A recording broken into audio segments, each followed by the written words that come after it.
ಬೆಂಬಲ ಬೆಲಕ್ಕಾಗಿ ನಾವೆಲ್ಲ ಬಂದವರು.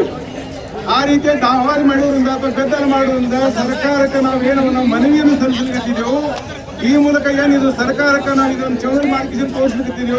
ಅದು ಸರ್ಕಾರ ಸರಿಯಾಗಿ ಮುಟ್ಟಂಗಿಲ್ಲ. ಅದಕ್ಕೆ ದಯಮಾಡಿ ತಾವೆಲ್ಲ ಆವಾಜ್ ಮಾಡಲಾರ್ದೆ ಒಂದು 5 ನಿಮಿಷ ಅವಕಾಶ ಕೊಟ್ಟರೆ ಅಂದ್ರೆ ಏನು ಉದ್ದೇಶದ ಅನ್ನೋದು ನಾವು ನೀವು ವಿಚಾರ ಮಾಡೋಣ. ನೋಡಿ, ನಾವೆಲ್ಲ ಭಾರತ ದೇಶದ ನಾವೆಲ್ಲ ಪ್ರಜೆಗಳಾಗಿದ್ದೀವಿ. ನಿಮಗೊಂದು ವಿಶೇಷವಾಗಿರ್ತಕ್ಕಂಥ ವಿಷಯ ಹೇಳ್ಬೇಕಂದ್ರೆ, ಭಾರತ ದೇಶದಾಗ 72% ನಾವೆಲ್ಲ ರೈತರಿದ್ದೀವಿ. ಉಳಿದು 18%, 28%ದಾಗ ನೌಕರದಾರ ಅದಾರ, ದಂಧೆದವ್ರ ಅದಾರ, ಪ್ರೊಫೆಷನಲ್ ಅದಾರ. ಈ 72%ರಾಗ ನಾವೇನು ರೈತರು ಇದ್ದೀವಲ್ಲ, ರೈತರನ್ನು ಕೆಲವೊಂದು ಕಬ್ಬ ಮಾಡ್ತೀವಿ, ಆ ಬೀಜ ಈಗ ನಡೆಸಿರ್ತೀವಿ. ಈಗ ನೋಡಿರ್ಬೇಕು, ನೀವೆಲ್ಲ ಕಬ್ಬು ಮಾಡಬೇಕಪ್ಪ ಅಂದ್ರೆ ಕಬ್ಬದ ಒಂದು ಟನ್ ಬೆಳೆ ಬೆಳಿಬೇಕಂದ್ರೆ ಸುಮಾರು 2500 ರೂಪಾಯಿ 3000 ರೂಪಾಯಿ ಖರ್ಚು ಬರಲಾಗತ್ತದ. ನಮ್ಮ ರೈತರು ಇಷ್ಟಾಗಿ ಯಾಕೆ ಈ ರೈತರ ಮ್ಯಾಗ ಅವಲಂಬನ ಆಗ್ಯಾರಂದ್ರೆ, ತಂದೆ ಮುಕ್ತಿ ಹೇಳ್ಕೊಂಡು ಕೇಸಿಂದ ಈ ರೈತ ಒಂದು ಕುಟುಂಬಕ್ಕೆ ನಾವು ಬಂದವರಿದ್ದೆವು, ಇದ್ರ ಮೇಲೆ ಅವಲಂಬನ ಆಗಿ ಹೊಂಟಿದೆವು. ಹಿಂಗಾಗಿ ನುಕ್ಸಾನ ಆದ್ರು ಏನಾದ್ರು ನಾವು ಇದರಲ್ಲಿ ಎಲ್ಲರೂ ಕುಂತು ಬಸ್ಸಿಂದ ನಾವು ಒಕ್ಕಲ್ತನ ಮಾಡ್ತಾ ಇದ್ದೀವಿ. ಬಹಳಷ್ಟು ಜನ ಒಕ್ಕಲ್ತನ ಮಾಡಿ ನೌಕರಿಯಾಗಿ ಹೋಗ್ಯಾರ, ಆದ್ರೆ ಮಾಡ್ಬಿಟ್ಟಾರ. ಕೆಲವೊಂದು ಜನ ನಿನ್ನೆ ನೀವು ಕೇಳಿರ್ಬೇಕು, ನಮ್ದೇ ಶಾಸಕ ಆಗಿರ್ತಕ್ಕಂಥವ್ರು ಹೇಳಿದ್ರು ನೀವೆಲ್ಲ ರೈತರಲ್ಲ, ನೀವು ಬೇರೆಯವ್ರು ಇದ್ದೀರಿ ಅಂತ. ನಾನು ಒಂದೇ ಮಾತು ಕೇಳ್ತೇನೆ ಇವಾಗ. ನೋಡ್ರಿ, ಈಗ ರೈತರು ಹೊಲ್ದಾಗ ಬೆಳಿತಾರ, ರೈತರು ಕೆಲಸ ಮಾಡೋರು ಯಾರವರು? ರೈತರು ಪಗಾರ ಕೊಡ್ಲಾರ್ದವ್ರು ಕೆಲಸ ನಡೀತದ? ಯಾರೇ ಕೂಲಿಕಾರರು ತಮಗೆ ಹೇಳಿದ್ರು. ಕೂಲಿಕಾರರು ರೈತರು ಒಂದು ಹಂಗದಾರ. ಅವರು ಕೂಡ ನಾ ಇಷ್ಟೇ ಕೇಳ್ದ ಶಾಸಕರಿಗೆ, ನಿಮ್ಮ ಫ್ಯಾಕ್ಟ್ರಿಯಾಗ ಏನ್ ಕೆಲಸ ಮಾಡಕತ್ತಾರಲ್ಲ ಅವ್ರೇನ್ ರೈತರದಾರೇನು? ಅವರು ಕೂಡ ಈ ರೈತರು ಬೆಳೆದಿರ್ತಕ್ಕಂಥ ಕಬ್ಬು ನಿಮ್ ಫ್ಯಾಕ್ಟ್ರಿಗೆ ಹೋದ ಮೇಲೆ ಅವ್ರಿಗೆ ಪಗಾರ ಆಗ್ತದೆ ಅಂದ್ರೆ ರೈತರ ಅರ್ಥ ಇವ್ರೇನು ಪೂರಕ ಅಲ್ಲೇನು? ಇವೆಲ್ಲ ರೈತರ ಮೇಲೆ ಅವಲಂಬವಾಗಿರ್ತಕ್ಕಂಥ ಇವು ಪೂರಕದಾಗಿರ್ತಕ್ಕಂಥ ಜನರು ಅದಾರ. ಇವ್ರು ಯಾರು ರೈತರೆಲ್ಲ ಅನ್ನುವಂತ ಭಾವ ತರಬಾರದು, ಇಂಥ ಸಣ್ಣ ವಿಷಯ ತರಬಾರದು. ನೋಡ್ರಿ, ತಾವು ಒಬ್ಬ ರೈತರಿದ್ದೀರಿ, ರೈತರಿಗೆ ಒಂದು ಬೆಂಬಲ ಬೆಲೆ ಸಿಗಲಿ ಅಂತ ಹೇಳಿ ಹಾರೈಸಬೇಕಾಗಿತ್ತು. ನೀವು ಹಾರೈಸೋದು ಬಿಟ್ಟು ಈ ರೀತಿಯಾಗಿರ್ತಕ್ಕಂಥ ಒಂದು ಮಾತುಗಳನ್ನು ತಾವು ಮಾತಾಡಿದ್ರಲ್ಲ, ನಮ್ಮ ಇಂಡಿ ಜನಗೆ, ಅದ್ರಲ್ಲಿ ವಿಶೇಷವಾಗಿ ನನಗಂತೂ ನಾ ರೈತರಿದ್ದೀನಿ, ನನ್ನ ಮನಸ್ಸಿಗೆ ಸ್ವಲ್ಪ ನೋವಾಗಿದೆ. ತಾವೆಲ್ಲ ಹಿಂಗೆಲ್ಲ ಮಾತನಾಡಬಾರ್ದಾಗಿತ್ತು. ಯಾಕಂತಂದ್ರೆ ರೈತರ ಸ್ಥಿತಿಗತಿಗಳನ್ನ ನೀವು ನೋಡೋರಿದ್ದೀರಿ ತಳಭಾಗದಲ್ಲಿ. ಇಲ್ಲೆಲ್ಲ ರೈತರ ಪರಿಸ್ಥಿತಿ ಏನಿದೆ ಅಂತೇಳಿ ಈಗ ಮೊದಲು ನೋಡಿರ್ಬೇಕು. ಇಂಡಿ ತಾಲೂಕಿಗೆ ನೀರೇ ಇರಲಿಲ್ಲ. ಈಗ ಒಂದ್ ಸ್ವಲ್ಪ ಏನೋ ರೈತರೆಲ್ಲ ಒಂದ್ ಸ್ವಲ್ಪ ಕಬ್ಬು ಬೆಳಿಲಿಕ್ಕತ್ತಾರ. ಅವ್ರ ಪರಿಸ್ಥಿತಿ ಸುಧಾರಣೆ ಆಗ್ಬೇಕಂತಂದ್ರೆ ಈ ಕಬ್ಬಿನ ಬೆಲೆ ಈಗ ಎಲ್ಲ ಕೂಡಿ 2500, 2700 ಈ ತರ.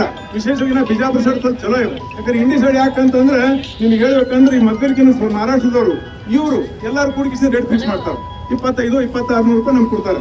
ಹೊರಗಿನ ಇದನ್ನು ಈ ಕಾರ್ಜೋಳಕದ 3200, 3300, ಆಮೇಲೆ ಗಲಗಲಿ 3300 ಕೊಟ್ರ. ಈ ಭಾಗದಾಗ ನಾವೆಲ್ಲ ಕಬ್ಬು ಕೊಟ್ಟಿದ್ದೇವೆ. ಇಲ್ಲಿ ಭೀಮಶಂಕರ್ 2700, 2600. ಇದು ಯಾಕೆ ಹಿಂಗ್ ನಡೆದ ಅಂತಂದ್ರೆ ಮಗ್ಗಲಿಗಿನ ಸರ್ಕಾರದ ನಮ್ಮ ಮಹಾರಾಷ್ಟ್ರದ ಅವ್ರು ಇವ್ರು ಕೂಡಿಸಿ ಈ ರೇಟ್ ಫಿಕ್ಸ್ ಮಾಡ್ತಾರೆ. ರೈತರಿಗೆ ಇದರಿಂದ ಅವ್ರ ಬೆಲೆ ಸಿಗಲಾರ್ದೆ ತತ್ತರಿಸಬೇಕಾದಂತ ಪರಿಸ್ಥಿತಿ ಬಂದ. ಯಾಕೆ ನಾವು 3500 ಕೇಳಬಾರ್ದ್ರಿ? ನಮ್ಮ ಸರ್ಕಾರ ನಮ್ಮ ಮಾತದ ನಮ್ಮ ತೊಂದರೆಗಳನ್ನ ನಾವು ಸರ್ಕಾರ ಮುಂದೆ ಯಾಕೆ ಇಡಬಾರ್ದು? ಸರ್ಕಾರ ನಮ್ದಂತ ಹೇಳ್ತೀರಿ, ಸರ್ಕಾರ ರೈತರದಂತ ಹೇಳ್ತೀರಿ. ರೈತರ ವಿಚಾರಗಳನ್ನ ನೀವು ಯಾಕೆ ಗಣನೆಗೆ ತೆಗೆದುಕೊಳ್ಳಂಗಿಲ್ಲ? ಯಾಕೆ ಆತ್ಮಾವಲೋಕನ ಮಾಡ್ಕೊಳ್ಳಂಗಿಲ್ಲ? ಅದ್ರೊಳಗೆ ಬಿಜಾಪುರಲ್ಲಿ ಇಂಡಿ ತಾಲೂಕು ಅಂತ ನೀರಿಲ್ಲಾರ್ತಕ್ಕಂಥ ಬಣೆ ಹೊತ್ತಾಗಿ ಮ್ಯಾಲಿನ ತುತ್ತಾಗುವಂತ ನಮ್ಮ ತಾಲೂಕ. ಇಂಥ ತಾಲೂಕದಿಂದ ಇನ್ನೊಂದು ಹೇಳ್ತೀನಿ ವಿಷಯ, ನಾನು ನೋವಾಗ್ತದೆ ನನಗೆ. ನಮ್ಮ ಮಹಾರಾಷ್ಟ್ರ ವಾದಕರೊಬ್ರು ನಾನು ಭೇಟಿ ಆದ್ರು. ಯಾರಪ್ಪ ನೀವು ಎಲ್ಲಿಯವರು ಅಂತ? ನಾವು ಇಂಡಿಯವರು ಅಂತ ಹೇಳಿದ್ರು. ಇಲ್ಲಾಕ್ ಬಂದಿರೋದು ಮತ್ತೆ ಏನ್ ಮಾಡೋನ್ರಿ? ಇಂಡಿಯಾದಲ್ಲಿ ಕೆಲಸ ಇಲ್ಲ, ಬಗ್ಸಿಲ್ಲ, ಮಳೆ ಇಲ್ಲ, ನೀರಿಲ್ಲ, ಬೆಳೆ ಬಂದಿದ್ದೀವಿ ನಾವು ಮಹಾರಾಷ್ಟ್ರ ಅಂದ್ರೆ ನಮ್ಗೆ ಇಲ್ಲಿ ಜನ ಮಹಾರಾಷ್ಟ್ರಕ್ಕೆ ಗುಳೆ ಹೋಗ್ತಾರ. ಆದ್ರೂ ನಮ್ಗೆ ನೋವು ಆಗಂಗಿಲ್ಲ ಅಂತಂದ್ರೆ ನಾವೆಂತವ್ರು ಶಾಸಕರಾಗ್ಲಿ ಅಥವಾ ನಾವೆಂತ ಮನುಷ್ಯರು? ನಮ್ಮ ಭಾಗದ ಜನ ಕೆಲಸ ಇಲ್ಲ, ಹೊರಗಿಂದ ಮಹಾರಾಷ್ಟ್ರಕ್ಕೆ ನಾವು ಗುಳೆ ಹೊಂಟಿದೆವು ಅಂದ್ರೆ ನಮ್ಮ ಸ್ಥಿತಿಗತಿ ನೋಡ್ರಿ. ಇನ್ನುವರೆಗೆ ನಾವು ಹೇಳ್ತೇವೆ ನಮ್ಮ ಭಾಗ ಅಷ್ಟು ಸುಧಾರಣೆಗೆ, ನಮ್ಮ ಭಾಗ ಇಟ್ಟು ಸುಧಾರಣೆಗೆ ನಾ ಅದು ಮಾಡೀನಿ ನೋಡ್ರಿ. ಅದು ಮಹತ್ವದಲ್ಲ. ನಾ ಹೇಳಕತ್ತೀನಿ, 72% ಜನ ನಮ್ಮ ಜನ ರೈತರ ಮೇಲೆ ರೈತ ಒಳಗೊಂಡಿರ್ತಕ್ಕಂಥ ಜನ. ಇವರ ಒಂದು ಪರಿಸ್ಥಿತಿ ಸುಧಾರಣೆ ಆಗಲಾರ್ದೆ ದೇಶದ ಯಾವುದೇ ಒಂದು GDP ಸುಧಾರಣೆ ಆಗ್ಲಿಕ್ಕೆ ಸಾಧ್ಯ ಇಲ್ಲ. ದೇಶದ ಉನ್ನತ ಮಟ್ಟ ಒಂದು GDP ಸುಧಾರಣೆ ಆಗ್ಬೇಕಂತಂದ್ರೆ ನಾವು ನೀವು ಬೆಳೆದಿರ್ತಕ್ಕಂಥ ರೈತರ ಬೆಲೆ ಸಿಗಬೇಕು. ಇಲ್ಲಿ ರೈತರು ಹೊಟ್ಟೆ ತುಂಬ ಅನ್ನ ಹಾಕಬೇಕು, ಅನ್ನ ತಿನ್ನಬೇಕು, ಮತ್ತು ಅನ್ನ ತಿನ್ನಿಸ್ಬೇಕು. ಅವನಿಗೆ ತುಪ್ಪು ಮರಿಯಂಗೆ ಹೊಡೆದು ರೇಟ್ ಕಡಿಮೆ ಮಾಡಿ ಅವನಿಗೆ ಅವನ ಬಗ್ಗೆ ತಾತ್ಸಾರ ಭಾವನೆ, ಆಮೇಲೆ ಇಂಥವು ಮಾತುಗಳನ್ನ ನೋಡಿ ಮಾತಾಡುವುದು, ನೋವು ಮಾಡುವಂಥ ಸ್ಥಿತಿಗತಿ ಆಗಿದೆ. ಇಂಥ ಸ್ಥಿತಿಗಳು ರೈತರು ನಾವೇನು ಹೇಳ್ತೀವಿ, ಎಷ್ಟೋ ಜನ ಬಹಳಷ್ಟು ನಮ್ಮ ಸಹೋದರಾಗಿರ್ತಕ್ಕಂಥ ವಿಷಯ ಕೊಡೋದ್ರಿಂದ ಸತ್ಯತಕ್ಕಂಥ ಉದಾಹರಣೆ ಸಾಕಷ್ಟು ಇದಾವೆ. ಆದ್ರೆ ಸತ್ತ ಮೇಲೆ ಒಂದಷ್ಟು ಶಾಂತವನ್ನು ಹೇಳಿದ್ಕೊಳ್ಳಿ ಮುಗಿದೈತಂತೂ ಬಂಟಾರರು. ಆದ್ರೆ ನಾವು ನೀವು ಹಿಂಗೆ ಮಾಡೋಣ ಬೇಡ. ಏನಿದೆ ಸ್ಥಿತಿಗತಿ ಇದು ನಡೆದೋದಲ್ಲ, ಈ ಸ್ಥಿತಿಗತಿ ನಾವು ಮಾಡೋದಿಲ್ಲ. ಯಾರು ದಯಮಾಡಿ ನೀವು ವಿಷಯ ಕೊಡೋದಾಗಲಿ ಅಥವಾ ಏನೇ ಆಗಲಿ, ಏನೇ ತೊಂದರೆ ಬಂದರೂ ನೀವು ಯಾರು ಇಂಥ ಕೈ ಕೆಲಸ ಹಾಕ್ಬೇಡ್ರಿ. ಇನ್ನು ಮುಂದೆ ನಮ್ಮ ಹಕ್ಕದ ಯಾರಿಗೆ ನಾವು ಹೋಟ ಕಾರಿಸಿದೆವು ಅವ್ನ ಮುಂದೆ ಈ ರೀತಿಯಾಗಿ ಧರಣಿ ಕೂತಕ್ಕೆ ನಾನು ಕೇಳೋಣ ಅಂತಕ್ಕಂಥ ಮಾತನ್ನ ನಿಮ್ಮಲ್ಲಿ ಹೇಳ್ತೀನಿ.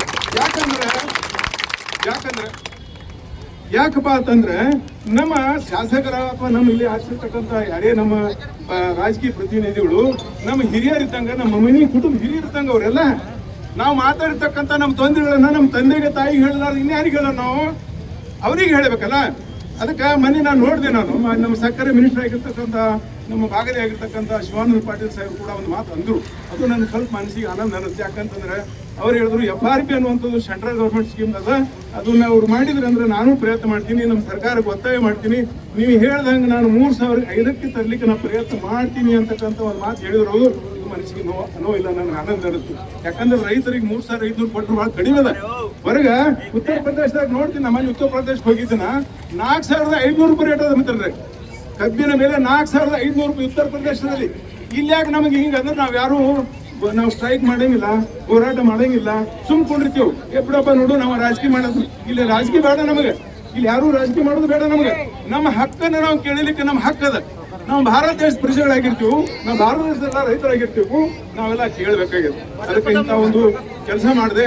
ನಾವೆಲ್ಲರೂ ಕೂಡಿಕೆಸಿಂದ ಇಲ್ಲಿ ಎಲ್ಲಿಯವರೆಗೆ ಸರ್ಕಾರ ಸ್ಪಂದನೆ ಮಾಡುವುದಿಲ್ಲೋ, 3,500 ರೇಟ್ ನಮಗೆ ಕೊಡಂಗಿಲ್ಲವೋ ಅಲ್ಲಿವರೆಗೆ ನಾವೆಲ್ಲರೂ ಒಗ್ಗಟ್ಟಿನಿಂದ ನಾವೆಲ್ಲ ಹೋರಾಟ ಮಾಡೋಣ.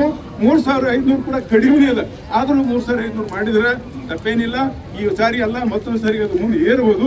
ಅದಕ್ಕೆ ಈ ಸಾರಿ ನಾವೆಲ್ಲರೂ 3,500 ಸರ್ಕಾರ ರೇಟ್ ಡಿಕ್ಲೇರ್ ಮಾಡಿದ ಮೇಲೆ ನಾವು ಹಿಂತುಕೊಳ್ಳೋಣ ಅಂತಕ್ಕಂಥ ಮಾತನ್ನು ನಿಮಗೆ ಧೈರ್ಯದಿಂದ ಹೇಳಿ ನಿಮ್ಮ ಈ ಒಕ್ಕೂಟಕ್ಕೆ ನಾನು ರೈತನಾಗಿ ಸಪೋರ್ಟ್ ಕೊಡ್ತಾ ಇದ್ದೀನಿ. ಅದಕ್ಕೆ ಎಲ್ಲ ನಿಮ್ಮೆಲ್ಲ ರೈತ ಬಾಂಧವರಿಗೆ ಅದೇ ಧನ್ಯವಾದಗಳು ಹೇಳ್ತೀನಿ. ಅಲ್ಲಿಗೆ ಇದು ಏನು ಮೇಂಟೈನ್ ಮಾಡಿರ್ತಕ್ಕಂಥ ನಮ್ಮ ಹಿರಿಯರು ಇವರೆಲ್ಲರಿಗೂ ಧನ್ಯವಾದ ಹೇಳಿ ಮತ್ತವರಿಗೆ ಇಲ್ಲಿ ಮಾತಾಡಲಿಕ್ಕೆ ಅವಕಾಶ ಕೊಡ್ತಾ ಇದ್ದೀನಿ. ಧನ್ಯವಾದ.